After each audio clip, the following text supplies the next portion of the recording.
Football then and now, a fun look at football nostalgia and the modern game intertwined. Join us.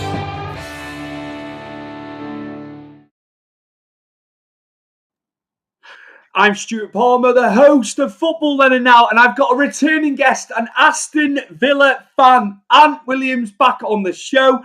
And you have got young boys tonight, and you'll be in attendance. It's a 5:45 kickoff at Villa Park tonight in the Europa League, of course. So early, but I thought I'll get you on ahead of the game, and we're obviously live now. So yeah, just your thoughts ahead of the game tonight. We're going to preview it. Yeah, I'm looking forward to it. I mean, we played young boys in Champions League away, didn't we? It was our first return to Europe. I'm sure it was the first game. We beat them 3-0 at theirs. Let's hope we can do the same tonight. Definitely. I was looking at team news. Tyrone Mings is long term. He's out. He's out for a while. In terms of injuries, you haven't got many, as far as I could see in the team news from Emery's press conference. Yeah, there's a few of them just coming back into the fold again. I mean, Konza was only out for the international, weren't he, for the second game? So he's back. There was a flag on Matty Cash after the Europeans as well, but he played the weekend as well. So hopefully, yeah, we've got a bit of a strengthened squad. Sitting sixth at the moment in the standings in Europa League, of course. But again, a win tonight, it may put you like top four in there, mightn't it? With a win, and you know the odds are heavily against young boys. I think you will come through it again. And just the form, just to drop out Europa League for a minute, you've hit some form, haven't you? Because it was a bit slow starting at the beginning of the season for Villa. Yeah, I think I was on with you right at the start, or I can't remember. It was just before the season started, or after the first few games, where we just couldn't score a goal.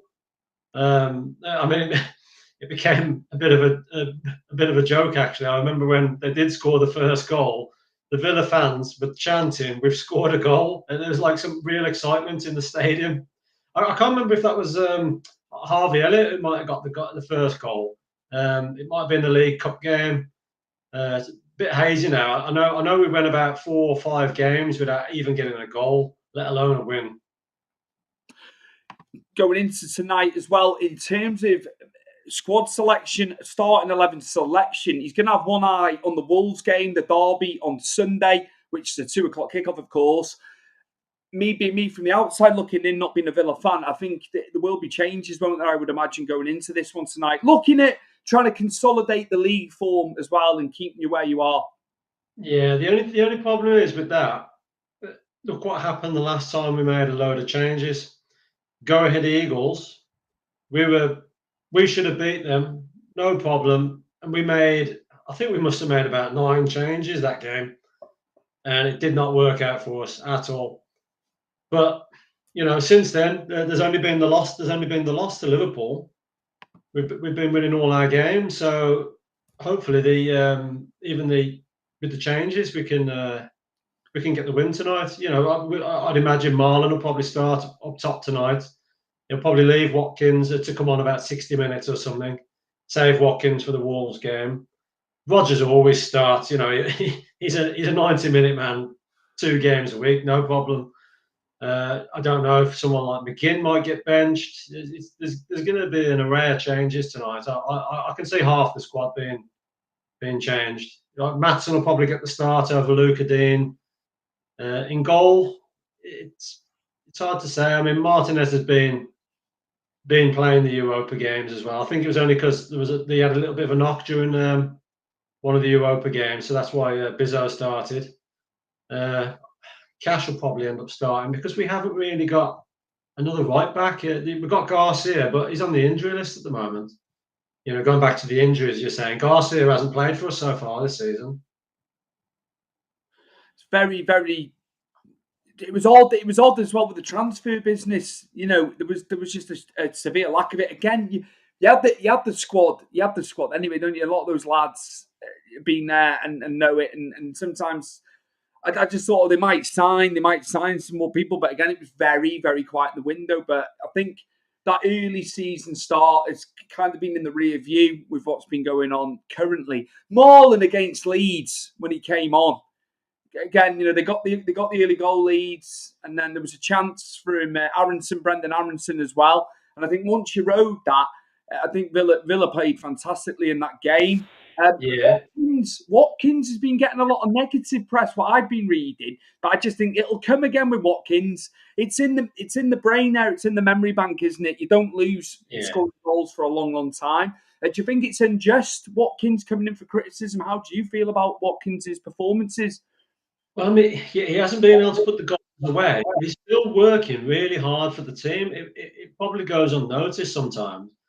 Now, I know as a striker, you expect the man to be, netting 20 goals a season, but when he goes out to the left, it's so much better because he's got more chance of getting the assists. Now, I know that's not what people want. We want the goals, but he's working hard. He's getting the balls into the box.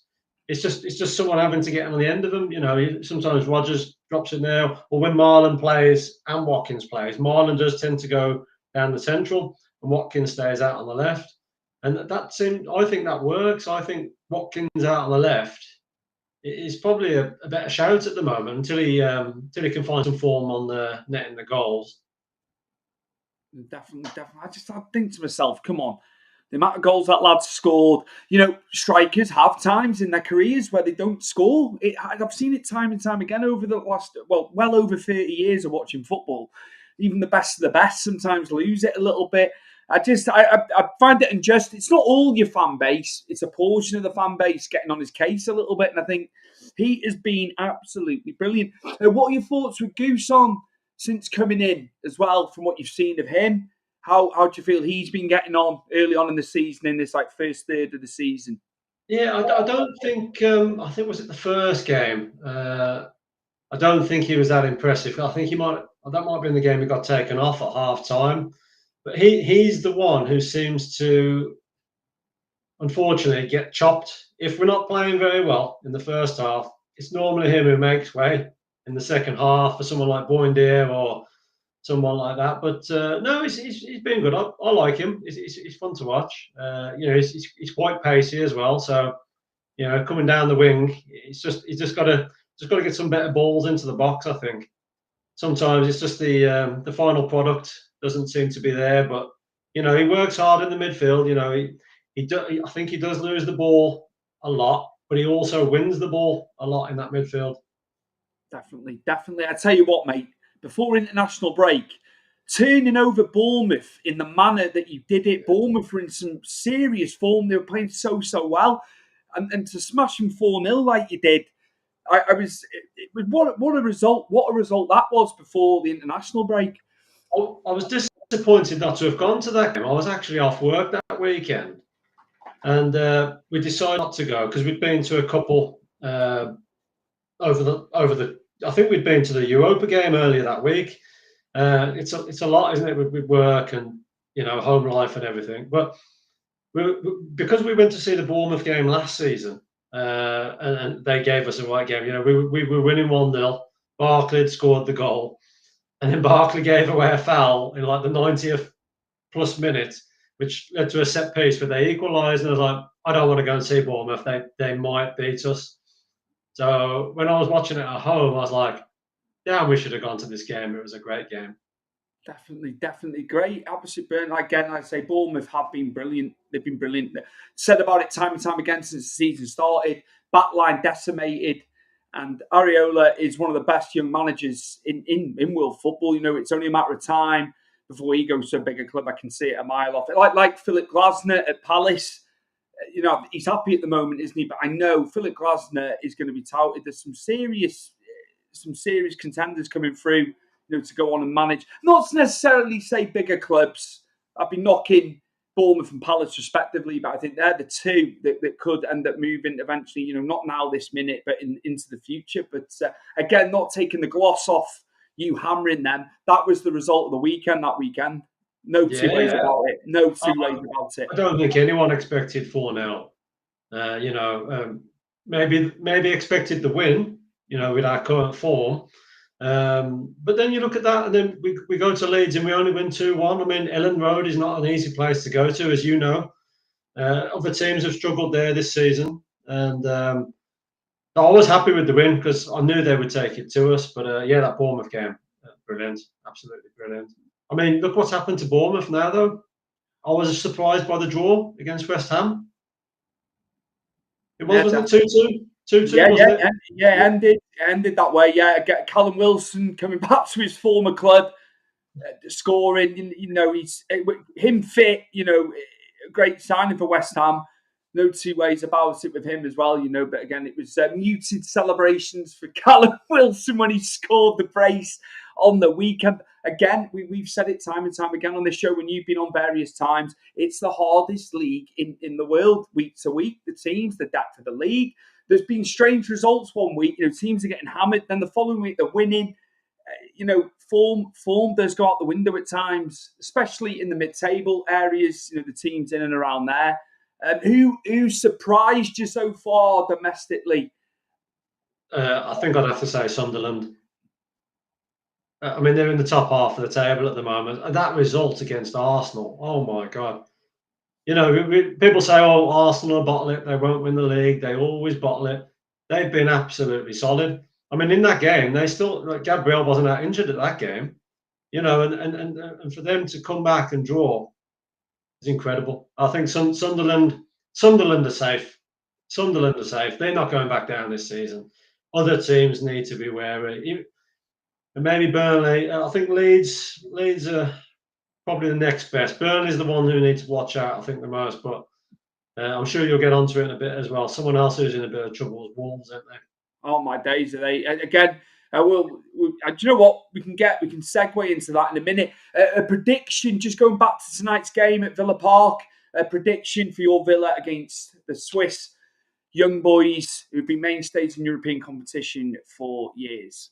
Well, judging by the last game, I know it's been over a year now since that game, and with our current form, I'd like to say we could put 3 past them. Don't know if we can keep the clean sheet or not entirely. Depends on our back line.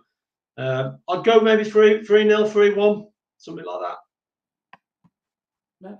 That's good prediction. I think they're not going to have enough. They're not going to, even if you're resting people. It's Premier League fitness a lot of the times in these games, and the longer the games go on as well. I've said this for years and years and years, and that's no disrespect to young boys, playing in Switzerland. Of course, it's just not of a caliber to what Villa are playing week in week out. It does give you an advantage, and yeah, I only see a Villa win. I'm going to go 2-0. I'm going to go 2-0 Villa. And again, it'll just get you. I think it'll get you at the table this win tonight. Again, up from 6th. I think you'll be into the top 4 definitely. So yeah, what time are you setting off? I think we've got to get the train about 4:30 because obviously kick-off being 5:45. 4:30 train direct to Whitton will get us there for about 5:10. So it's only a 5-minute walk in. So we should have about half an hour to play with to get into the ground. And do you get right up into your seat, or do you have a quick beverage before going up? But it depends. Like, I've got work early in the morning, so I probably won't go and grab a beer. I might go and get a nice Balti pie though. There's some nice pies at Villa Park. You are in Birmingham after all, so yeah, Balti pie, definitely. Just going to move us on. We touched upon Wolves there; their poor form, they haven't won a game yet. Rob Edwards left Middlesbrough. I couldn't believe it. I could not believe it. Just the state of things at Wolves and how well he was doing with Middlesbrough in the Championship. They're pushing Coventry. Coventry are flying though, and there's a bit of space now between them and first and the other clubs. But I said I didn't think Rob Edwards would take that Wolves job. Again, we've spoken about Wolves on this show. I've spoken to you about them as well. They don't reinvest. That ownership, they sell. They unearth these gems. They've done this for years. They cultivate players, sell them on for a profit, but they just do not spend enough. They don't put enough back in terms of transfer money for the managers. I think you're going to wipe the floor with them on the weekend. I really do. I know it's a derby and form can go out the window, of course, but I just think Wolves are going to struggle against you, mate. I really do. I hope so. They always seem to come to Villa Park and really give us a game. Over the last few seasons, they really give us a game.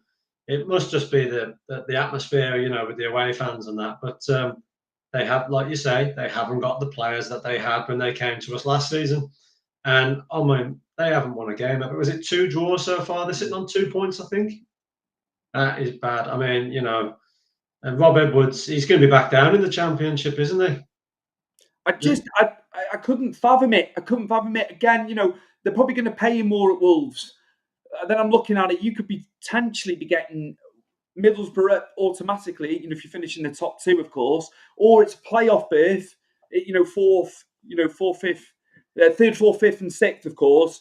I called this for weeks when he was getting touted for that job. I thought I wouldn't go to Wolves.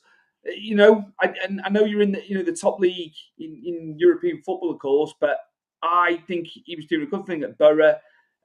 I think Wolves is a poison chalice. I really do. And it's going to be very, very difficult. We're getting into the difficult December period. The games are coming thick and fast. If they don't pick points up over December, they've had it. I'll call that. If we're going into January and they've still not picked the form up, it's going to be an uphill task. I think it already is an uphill task. It is. They're going to have to try and make some signings in January. What do you think in terms of selection going into that for Villa? We were saying about selection for tonight in the Europa League game. He's going to just go. He'll go for his strongest 11, won't he? Yeah, I think depends what we put out tonight, but I do think that the stronger 11 will be out on Sunday. But again, it all depends on how the game plays out tonight. We might start with, I don't want to call them the B team, but the guys who don't get the game times. We might get like Barkley, Sancho starting tonight. And to be fair, they've been playing well as well. But then I think you're going to get like your Watkins, your Rodgers, your McGinn, Tillemans, all them guys playing on Sunday. So I wouldn't be surprised to see some of those ones rested tonight, so we can save them for Sunday. Because it's only 3 days away, isn't it? It's quite a quick turnaround. It's a 2 o'clock game as well, so at least it's 2 home games in a row. We haven't got no travel at all, like some of the other clubs have. I think teams like Palace are away this weekend, aren't they? So we're quite lucky in that sense. We did have it hard the other week. I think we were travelling from like an 8 o'clock kickoff away, and then playing like 2 p.m. at Villa Park. It's being able to rotate as well. He has to do it. He has to do it again. I think you've still got, considering he didn't make many additions during the summer, the squad is still very strong, mate. And it's Emery. It's Emery as well. If anyone knows about balancing Europe and domestic, it's him, isn't it? But as we've said, as you've seen with some of the other results this week, rotation doesn't always work, does it? Man City, I'll use as an example. No Haaland in the team until much later on in the game, but it was too late then. I didn't see the game, but from reading, they were at home as well, so it's some of these players who don't get to play enough. When they do come on, they're not taking the opportunity, are they? Because maybe lack of match fitness and stuff like that, but they've got to get the game time. But that's where I think Villa's done well. We have rotated. We've give everyone minutes, apart from poor Harvey Ellis. I do not know what is going on there. The poor lad does not even get into the squad. I heard off Brady about this. If he hits 10 appearances, Liverpool get a fee, and his scenario with this is he reckons he could be going back. I think he will be. He thinks he's only done Liverpool, mate. If he's on the bench, does that count as an appearance, or is he actually? No, he would have to come. He'd have to be on that pitch at some point for it to count as an appearance, mate. I think he's probably only on 3 or 4. Yeah, it doesn't bode well. I didn't know what was going on until he told me. I wasn't aware of it about the appearances and fees and how it was all structured in that deal. But yeah, he was like they do not want him getting close to 10 because then Liverpool will receive some money. And it's crazy, really, because when he's played for Liverpool, he's been impactful. He would give you something different in games as well. But yeah, whatever's going on behind the scenes, mate, it would lend itself to the fact that he's going back up to Merseyside. I mean, he's a nice lad as well. I think it's not like I don't imagine he's one of these who's an issue in the locker room. I don't imagine it's anything to do with that. It's I think Emery's come out and said, from what I read, is that there's too many players in that same position, and he doesn't think Elliott is good enough to compete with the likes of the like Boindir and Rogers, anyone who can, because I mean Elliot can play a bit of everywhere as well, can't he? So, but it's just mad not to even see him on the bench. It's such a shame. I was so excited about that signing when we got him.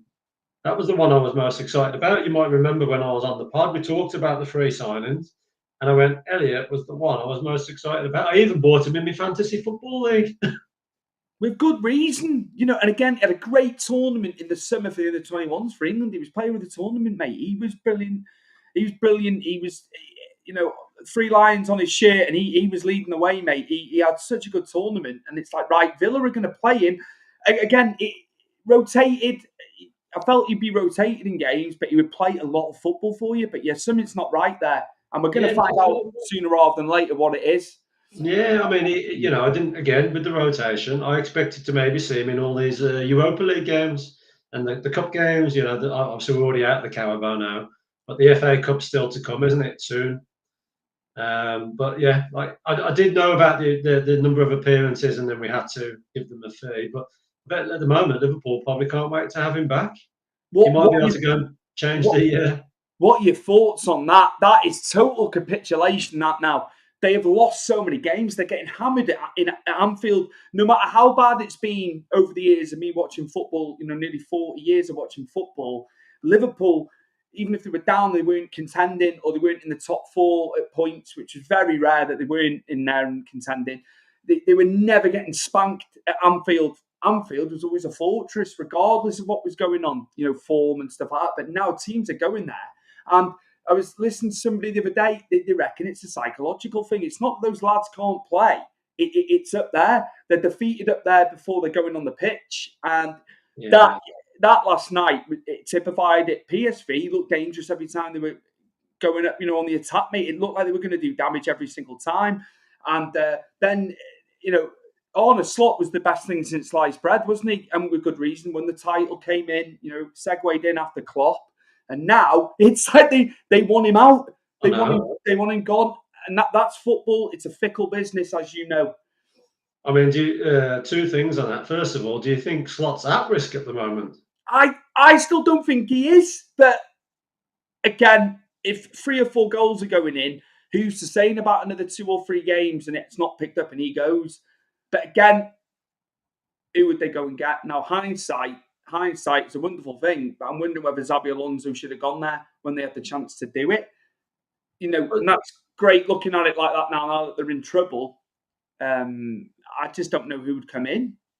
The other thing I was going to say, it's so disappointing, like how the results have been going, and yet when we went up there, we still lost 2-0, even though we were being on form. That it's only them and Go Ahead Eagles who's beat us in the last 2 months, and it was only because of that silly pass back and that basically giving Mo Salah the ball, and that changed the game. Then I think after that, we just couldn't come back into it.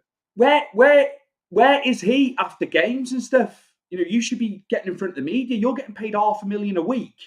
Do you know what I mean? And he is silent. I'll tell you what's happening there. The top players need to be fronting the media and coming out. It's like he's gone into hiding. It's all left to Virgil van Dijk, to go and speak to the media and things like that. He needs to be front and centre as well. Slot does not know the best 11. I get that, but the players have got to do it as well. It's a match. It's got to be a match made. With the management and the players. With Salah, though, I think he's just preparing himself for AFCON. I think he's saving himself. He wants to be fresh for AFCON because it's like he hasn't really shown up, has he, so far this season? And how many times has he got quite far in AFCON before now in tournaments? And I think he wants to go and try and do it with Egypt. Kevin Jeans, hi guys. Yeah, so annoying that Liverpool defeated. They're not. It's continually happening. It hasn't stopped. He hasn't quelled it. And again, I spoke to Tom Parry last night, friend, Man City fan. He was on live last night, and I heard a lot of the fans saying Zidane has only managed in La Liga. I know he's won Champions Leagues and stuff like that. Coming into the Premier League, it'll even be pressure for him. He's not managed for years. I don't think Zidane's the answer. I don't think he is. I do not think he is. The Premier League week to week is the hardest league in world football. And again, the likes of Pep, like I said to Tom, Pep went elsewhere prior. had sustained periods in Spain and Germany, was successful. Was it ready-made for him?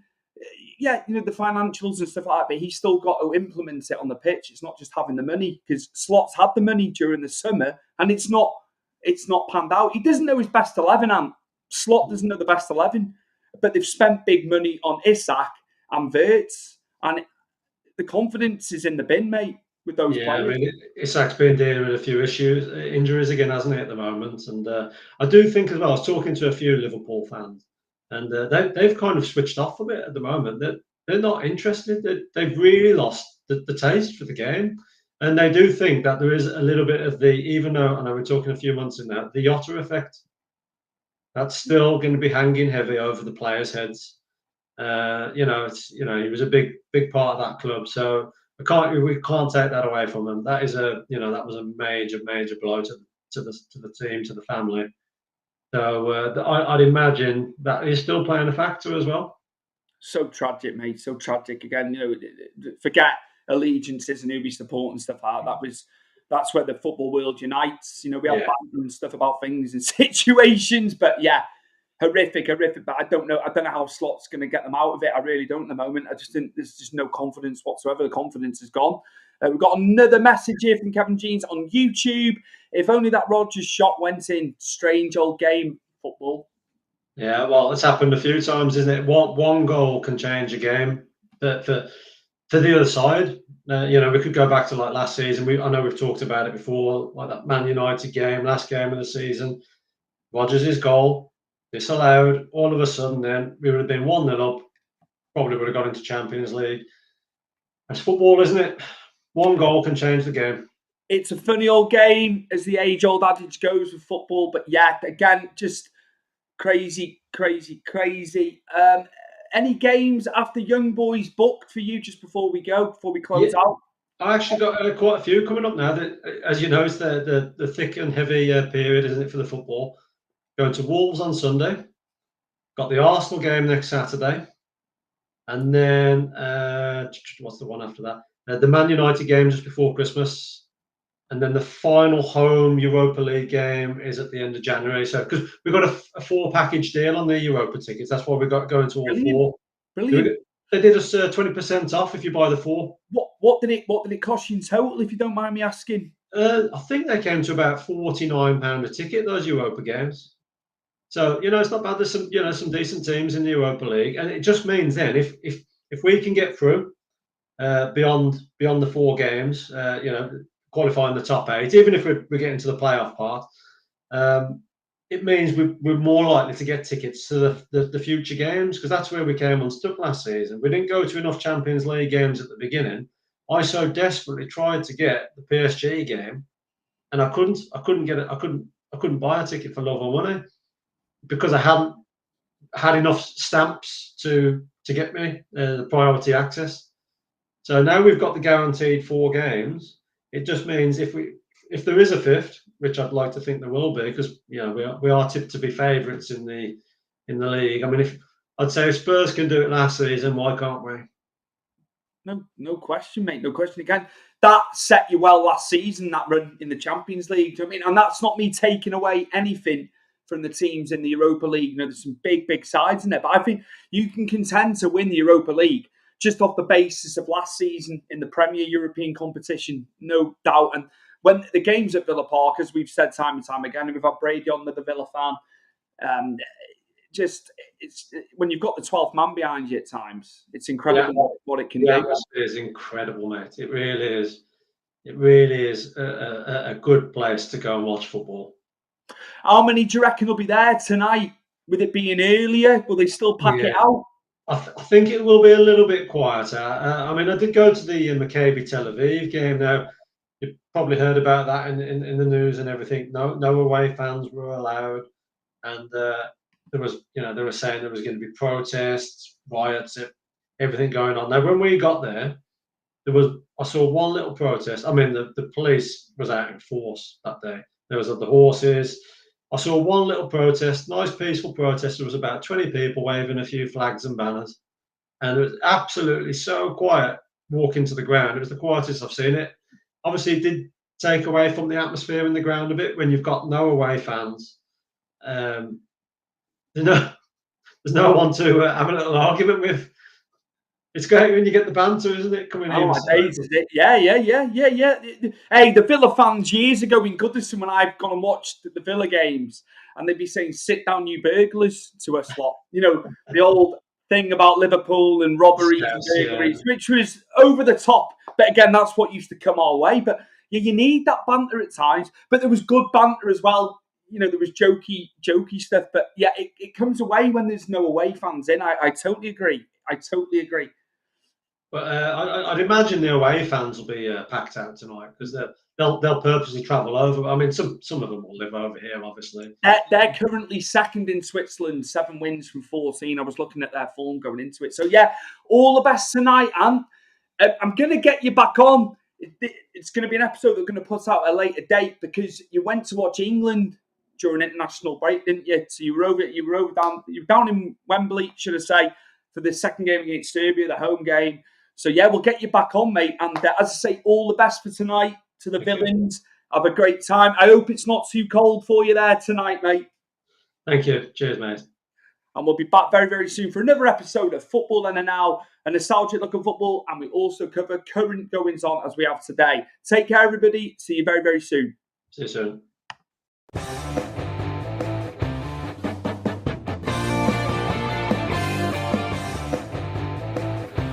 Football Then and Now, a fun